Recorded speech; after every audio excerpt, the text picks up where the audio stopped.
రాజకీయాల్లో ప్రత్యర్థులు విసిరే బాణాలను ఎప్పటికప్పుడు గురిచూసి కొట్టడంలో సిద్ధంగా ఉంటారు ఆపోజిట్ వాళ్ళు. తాజాగా ఏపీ సీఎం జగన్మోహన్ రెడ్డి గారిపై ప్రతినిత్యం బురద జల్లే కార్యక్రమానికి శ్రీకారం చుట్టడమే కాదు, ఇక ఎన్నికలు 3-4 రోజులు ఉన్నాయి అన్న ఈ సమయంలో చంద్రబాబు కూటమి చేస్తున్న నిందలు, దుష్ప్రచారాన్ని జగన్ గురిచూసి తిప్పికొడుతూనే ఉన్నారు. తాజాగా దేశ ప్రధాని నరేంద్ర మోదీ ఇటీవల ఆంధ్రప్రదేశ్ పర్యటనలో భాగంగా తాను చేసిన వ్యాఖ్యలకు గాను జగన్ సైలెంట్గా ఉంటారని అంతా అనుకున్నారు. కానీ ఇక్కడే జగన్ ఊహించని తన మరో కోణాన్ని బయటపెట్టడం జరిగింది. ఏకంగా కేంద్ర పెద్దలను మోదీనే కడిగి పారేసే కార్యక్రమం గాజువాక సిద్ధం సభ మేమంతా సిద్ధం రోడ్ షోలో భాగంగా ఆయన ఈ వ్యాఖ్యలు చేశారు.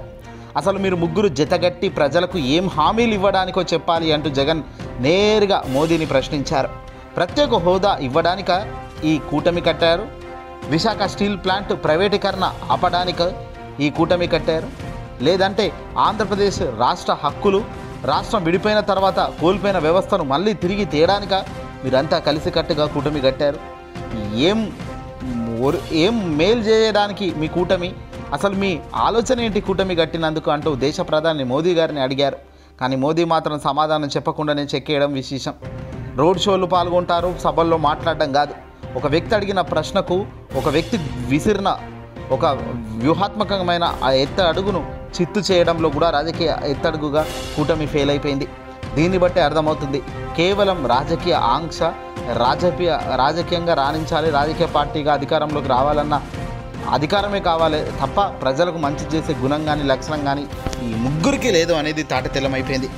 చంద్రబాబు, పవన్ కళ్యాణ్ అనుకుంటే దేశ ప్రధాని స్థాయిలో ఉన్న మోదీ కూడా వచ్చి దారుణమైన నోరు జారిన వ్యాఖ్యలు చేసి వెళ్ళిపోవడం అంటే ఇంతకన్నా అవమానం, దారుణం మరొకటి ఉంటుందా? మోదీని సైతం ఇప్పుడు ఏపీ ప్రజలు మొదటి నుంచి నమ్మరు, ఇక ఈ వ్యాఖ్యలు చేసి వెళ్ళిన తర్వాత అసలు నమ్మరు.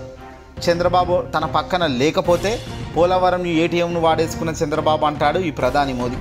అదే చంద్రబాబు ఎన్డీఏలోకి కూటమి కడితే చంద్రబాబు రాజకీయ చాణక్యుడు అంటాడు చంద్రబాబు నాయుడుని పొగుడుతాడు. ఇంత దారుణంగా రాజకీయాల కోసం మాట్లాడుతున్న మోదీని నమ్మాలా?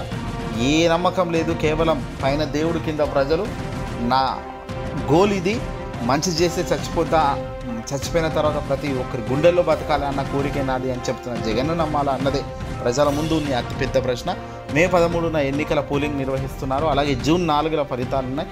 దేశ చరిత్ర మొత్తం తిరిగి చూసేటట్టుగా, ఢిల్లీ కోటలు బద్దలు కొట్టేటట్టుగా జగన్మోహన్ రెడ్డి గారికి గెలిపించుకోవాల్సిన అవసరం, బాధ్యత ఉందంటూ వైసీపీ నాయకులు ప్రచారాలు చేస్తున్నారు. ఏదేమైనా ఈ వీడియోని అసలు లైక్ చేయండి.